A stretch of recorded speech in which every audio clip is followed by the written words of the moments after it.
Egyptian obelisks stand as landmarks in Egypt. They are unique creation, just like the pyramids and mummification.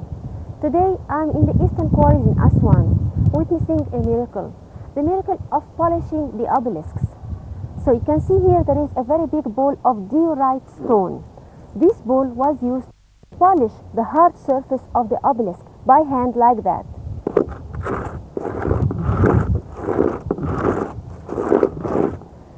Imagine hard and long hours of using the hands to polish the surface of the obelisk, which were made of granite stone. How was the obelisk cut out? Loaded on the boats, sailed on the Nile, and reached the location in Luxor Temple and erected over there.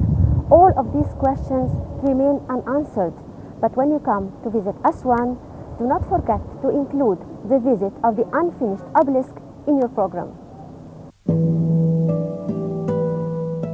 The obelisk is one of the greatest constructional achievements of the ancient Egyptian. It's enough that the way it was cut and transported still puzzles the world till today. The work started by sending an expedition to the intended quarry to run tests on the rocks by digging different sizes and depths in the quarry to be sure of its suitability to the cutting of the obelisk. After choosing the location, the dimensions would be marked. Then the stone men leveled the surface of the location of extraction of the obelisk. That operation was done in two ways. The first is using chisels to remove the unwanted edges. The second is to heat up mud bricks and put them on the surface. Then strongly pour cold water on them, and that would fracture the extra rocks and thus facilitates its removal and thus leveling the surface. The next step was marking precisely the dimensions of the obelisk by using ropes. Then white chalk or red resin would be used to line the tip of the obelisk. Its surroundings would be dug deeply on the four sides. Then wooden wedges would be placed wet so that the wood expands, allowing the detachment of the two sides of the obelisk. As for the final separation of the sides, especially the bottom one, it was considered the most accurate stage. On the sides, balls of diorite were used depending on their extreme heavy weight to achieve the needed cuts on the sides. For the bottom part, rounded trenches were cut and wood trunks were placed in them in equal distances. They were flooded with water or lit by fire. The groups of workers were divided according to the number of workmen, as each group was given a different task dealing with the body of the obelisk. The architect and the engineer both followed the progress of work on a daily basis. Their job was also to determine the difficulties facing the workers in order to find a solution for them. After all, it's indeed a mighty constructional work that needed all the expertise it deserves.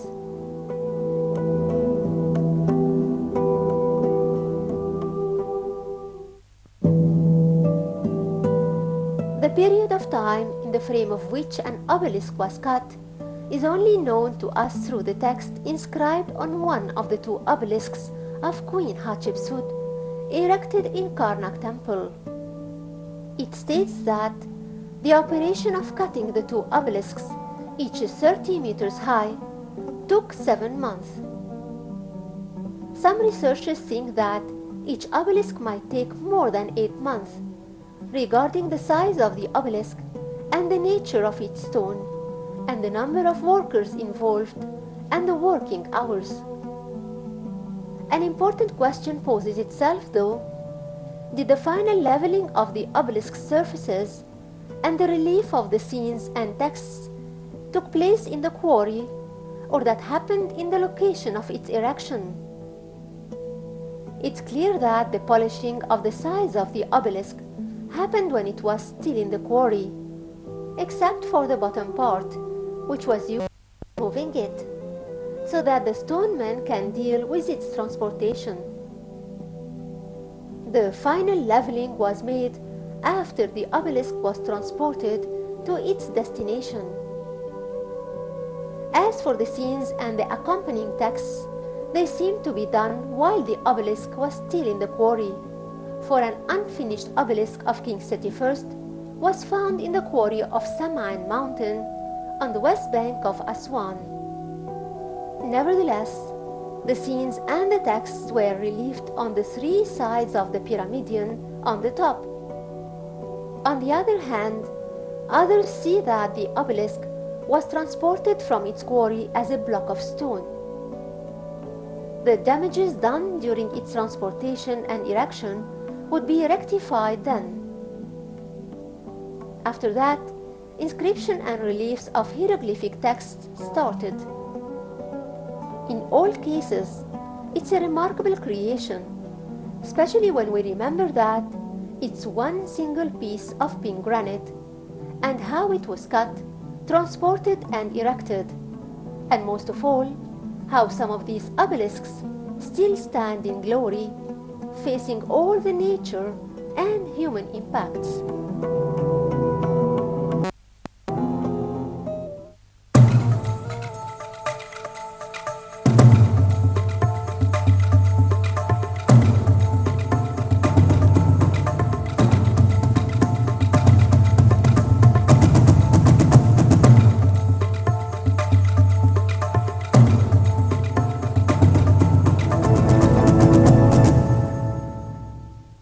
Here, in the eastern quarries of Aswan, the ancient Egyptian left us with a tale of the obelisk that was missing in the ancient texts. He left us with a real obelisk left in its place because it was left unfinished. So it's known as the unfinished obelisk. The obelisk simply cracked. It should have been made of one piece, one block of granite stone. So when it cracked, they left it because moving it would have caused more cracks in it. If it was finished, it would have been the longest obelisk in Egypt, 40 meters in height and over 1,000 tons. The stage of transporting an obelisk wasn't easier than its previous one, the cutting, or its following step, which is the erection. Especially that the Egyptian didn't leave behind any historical reference about that stage. To imagine the operation, we must figure out the designated course. After removing it from the quarry, a road should be prepared there to drag it to the ground level, then to the Nile bank, then to the temple where it will be erected. This means that part of the journey is by land and the other is by river. It's clear that the Egyptian considered the nature of the ground used in dragging in all stages, and the nature of the river regarding the speed of the wind and the weight of the obelisk and the number of supervisors and sailors who'll do the job. The land transportation depended on two main ways, the coaster and the massive rounded blocks of wood, in addition to man and bull's power. The coaster was used for smaller tasks, like transporting statues, so the wooden trunks were used to move the obelisks. After determining the size and weight of the obelisk, the number of wooden bars and distances between them were fixed.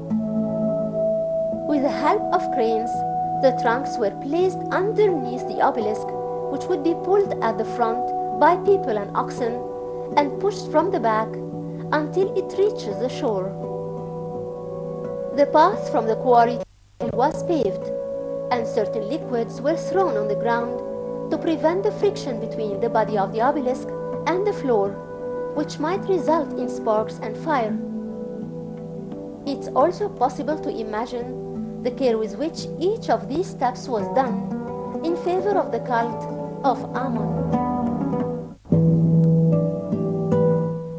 The ancient Egyptian has never left us with a clue to help us understand the stage of transporting the obelisk by the river.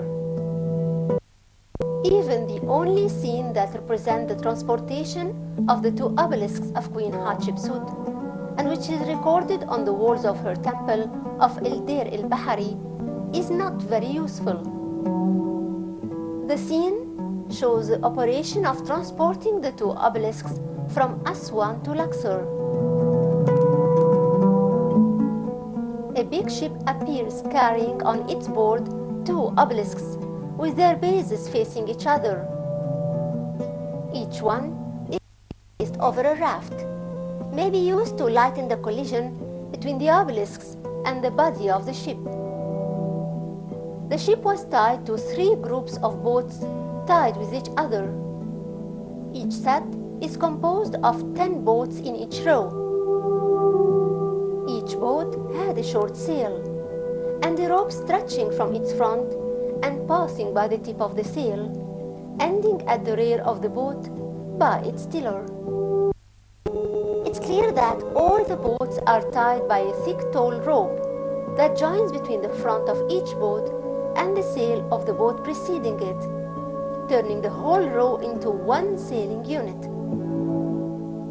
Each boat has 32 oars and a crew of sailors, the total number of whom reached 960 men, led by 3 of the state's seniors. The size of the ship that carried obelisks must have been huge enough in relation to the length of the obelisk and its breadth and its weight. The accompanying boats dragged this ship all the way to the location of erecting the obelisks. It's also clear that such a great ship was built in Aswan, and that the Egyptians chose the right time for its sailing, so that the mother ship and the other boats are ready before the flood's time, and they were directed to their correct course from south, using the direction of both, the Nile current and the wind.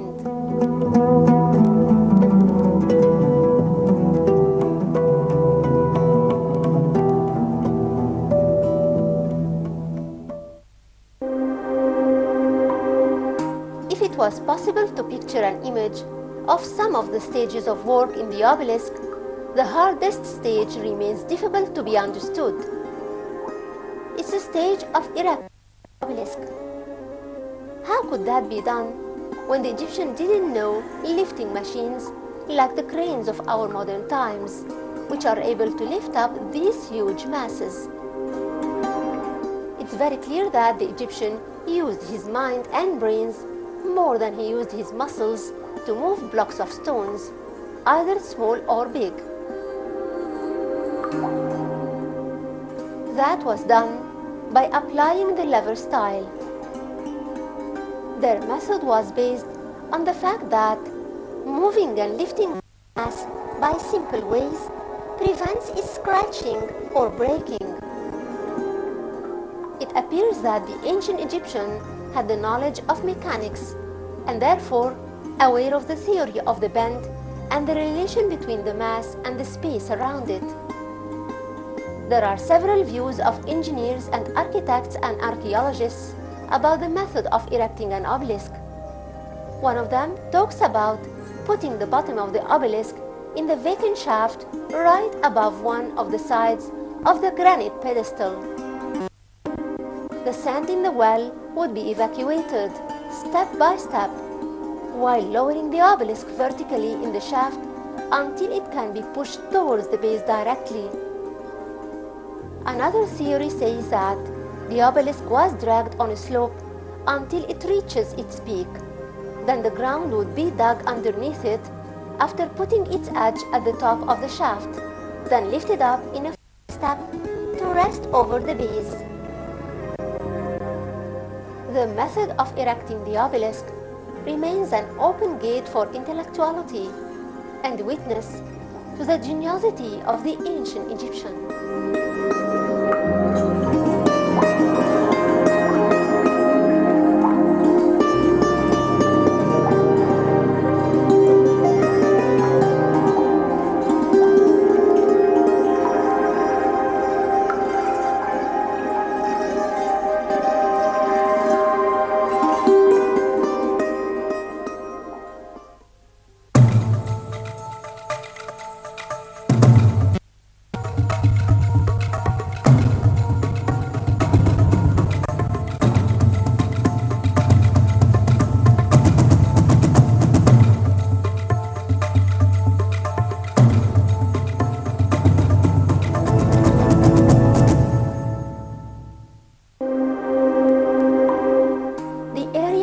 First Cataract is considered a geographical separator between Egypt and Nubia, or Ethiopia, at the Greek, starting from the 3rd century BC.